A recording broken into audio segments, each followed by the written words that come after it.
Hi friends, ഇത് കപ്പയാണ്. നമുക്ക് വേവിക്കാൻ അരപ്പൊക്കെ ഇട്ട് വേവിക്കുന്ന പരുവത്തിൽ ഞാൻ എടുത്തതാണ്. കുറച്ച് വെന്തതാണ് നല്ലതുപോലെ. അത് ഞാൻ കുറച്ച് എടുത്ത് നല്ലതുപോലെ ഒന്ന് കഴുകി വൃത്തിയാക്കി വെച്ചതാണ്. ഇതങ്ങനെ ആരും അധികം കഴിച്ച് കാണത്തില്ല. ഇത് ഞങ്ങളുടെ ചെറുപ്പത്തിൽ ഞങ്ങൾ ഒരുപാട് ഇത് കഴിച്ചിട്ടുണ്ട്. നല്ല ടേസ്റ്റാണ്. ഇത് കുറച്ചെടുത്ത് ചീനി നല്ലതുപോലെ കഴുകണേ. ആ കട്ടൊക്കെ കളഞ്ഞിട്ട് കുറച്ച് ഉപ്പിടണം. നമുക്ക് ലേശം ഉപ്പൊക്കെ ഇടാം. അതിനകത്തിലേക്ക് കുറച്ച് വെളിച്ചെണ്ണ ഒഴിക്കണം. നല്ല വെളിച്ചെണ്ണ തന്നെ വേണേ, അല്ലാതെ പാം ഓയിലോ സൺഫ്ലവർ ഓയിലോ ഒന്നും പോരാ. നല്ല വെളിച്ചെണ്ണ തന്നെ വേണം. അതും കൂടി ഇട്ട് നല്ലതുപോലെ ഒന്ന് ഇളക്കുക.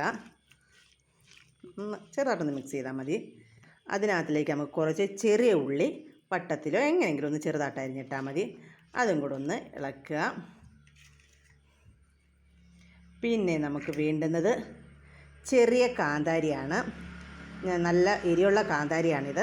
അതും കൂടെ അങ്ങോട്ട് ഇടുക. അതും കൂടി ഇട്ട് ഒന്ന് ജസ്റ്റ് ഒന്ന് ഇളക്കുക. ഇതുപോലൊരു പിടി എടുക്കുക, ഒന്ന് കഴിക്കണം. എൻ്റെ ദൈവമേ, എന്താ ടേസ്റ്റാണെന്നറിയാമോ? അതിൻ്റെ ഒപ്പം ഒരു തേങ്ങാക്കൊത്തും കൂടെ ഒന്ന് കടിക്കണം. ഇതും ഒരു പിടിയെടുത്ത് ഒരു തേങ്ങാക്കൊത്തും കൂടെ കടിച്ച് എന്താ ടേസ്റ്റാണെന്നറിയാമോ? എല്ലാവരും ഇത് ട്രൈ ചെയ്യണം. ഇഷ്ടമായാൽ ലൈക്ക് ചെയ്യുക, സബ്സ്ക്രൈബ് ചെയ്യുക, കമൻറ്റ് ചെയ്യുക, ഷെയർ ചെയ്യുക. എല്ലാവരും ഇത് ട്രൈ ചെയ്യണേ.